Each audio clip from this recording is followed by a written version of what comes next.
Alfa Romeo, for many still the epitome of design, Italian car style and car racing.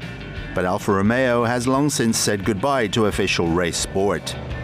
But the legends of the past are still being driven, but at private events. Especially in Italy, dedicated fans meet with their vehicles in order to compete on the racetrack. One of them is Peter Pralla. He discovered a passion for the brand early on.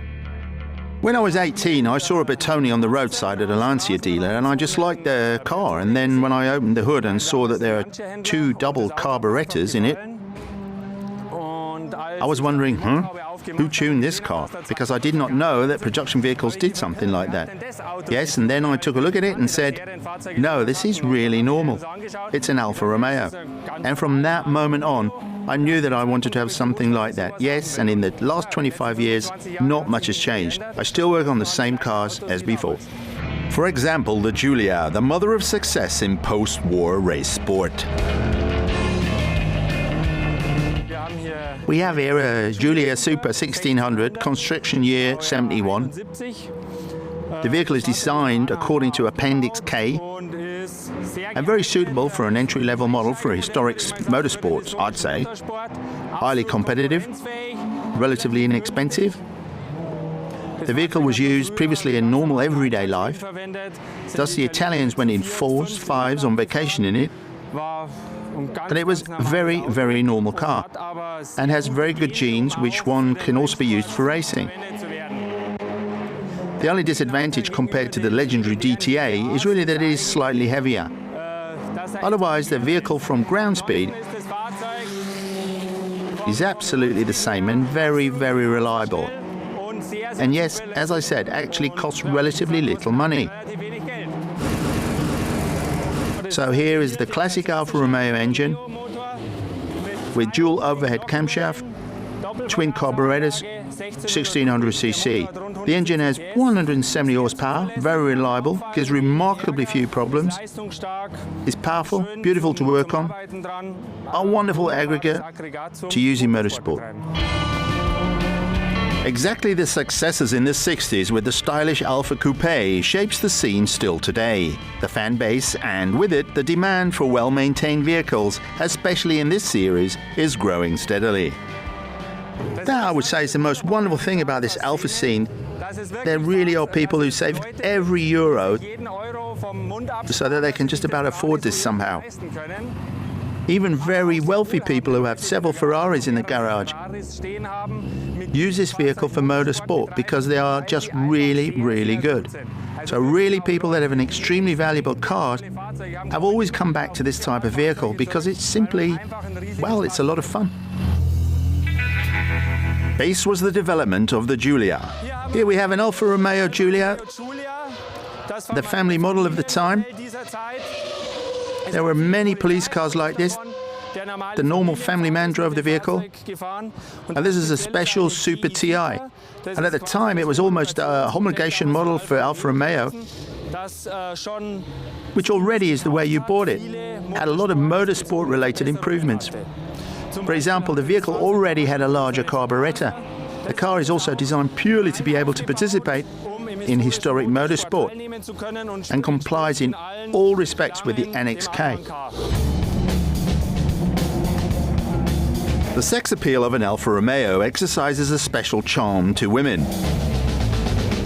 Suzanne also could not resist the charm offensive of her Giulia. The old lady looks like a family car, but in every curve you can feel that it has its roots in racing. So, I always like to really drive a car, and I also like to drive really fast, and I also like the competition too. I like to find an ideal line. I like to be active, gear change. I like the feeling of speed, exactly in an old car like this. This feels totally different from a new one. Those are the things that fascinate me. The car has an extremely high sex appeal for me. This is mine, I always say, Julchen. This is a Giulia Super TI. There were not many of these made. I like it from an external perspective, but especially inside. The daughters and sons of the Giulia were born as GT Series or Bertone. The sporting genes of the Giulia coupes were further developed in the GT model, with the peak engine performance reached with the GT 2000. Here we have For example, a normal steel Bertone, which was converted from the very simple standard vehicle into a race car. The car looks very normal from the outside, but if you go into the detail, you can already see that many profound modifications have been made so that the vehicle is very fast on the racetrack.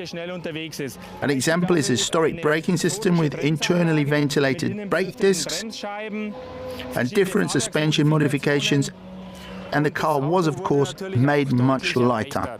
The Champions League in this series is undoubtedly the GTA. It's still the epitome of Alfa Romeo. With this car, the brand was not only in the racing circus, but also the prestige of world fame, and overtook brands like BMW and Mercedes in this class.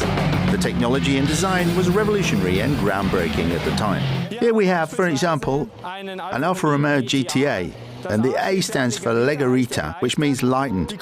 And the whole body, everything that you see from the outside, is made of aluminum on this vehicle. And GTAs have always been the most expensive and best Alfas of the time. For a car like this, you have to pay about 3 times as much as for a steel car. Although the car, as we have seen from the lap times, is not really slower. This is simply just a different regulation. It has more displacement. But that is simply the pinnacle of historic motorsport.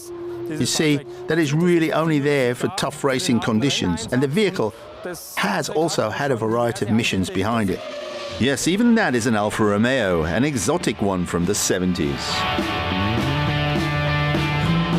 Yes, here is an Alfa Montreal, which was built from 1917 to 1975. 3,925 units were built. Bertone designed by Marcello Gandini. The car was really launched at the World's Fair in Montreal.